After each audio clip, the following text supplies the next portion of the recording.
Halløj! Uge 38 plus 0 er jeg gået ind i, altså 39. uge. Officielt kun 14 dage tilbage til termin, så jeg kan føde når som helst.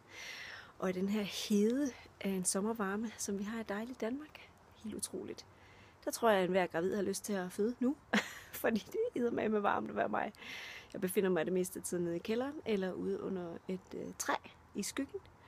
Og hvis ikke, så prøver jeg selvfølgelig at holde mig lidt i gang. Jeg har været ude og gå 3 km i dag, og så cykle lidt.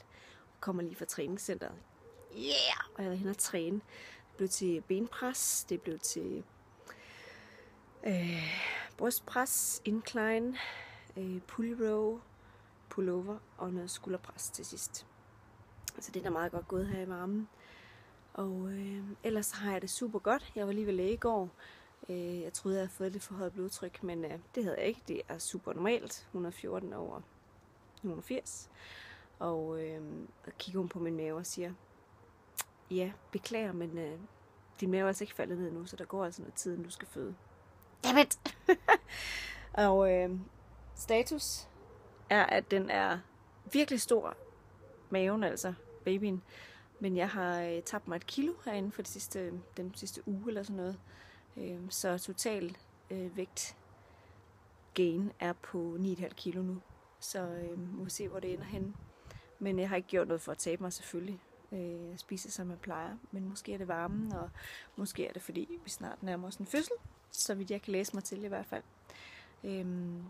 Det stikker godt ned i bækkenet hver dag, og jeg får flere og flere plukvejr. Nu ved jeg, hvad plukvejr er.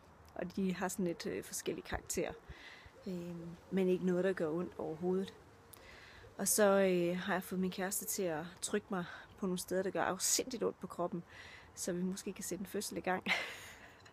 Og i hvert fald så øver vi os lidt på vejerne, hvor lang tid det tager. Han timer dem, og jeg prøver at arbejde mig ud af den med vejrtrækning. Og sjovt nok så endte det med, at jeg lå og grinede simpelthen så sindssygt vildt.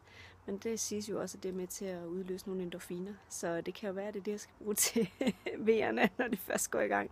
Så ligger jeg og griner, åbenbart. Men lad os nu se, hvordan det går. Jeg har jordemoderbesøg i morgen, hvor hun kommer og tilser hjemmet og smider en pose af.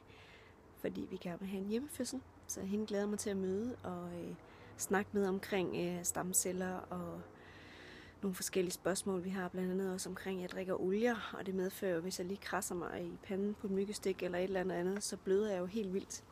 Så om jeg skal skrue lidt ned for at drikke olier her det sidste stykke tid op til fødslen eller ej, det må vi lige finde ud af, når vi snakker med jordmoren i morgen. Ja, det var vist status herfra. Lille store Augusta på 3 kilo, tror jeg.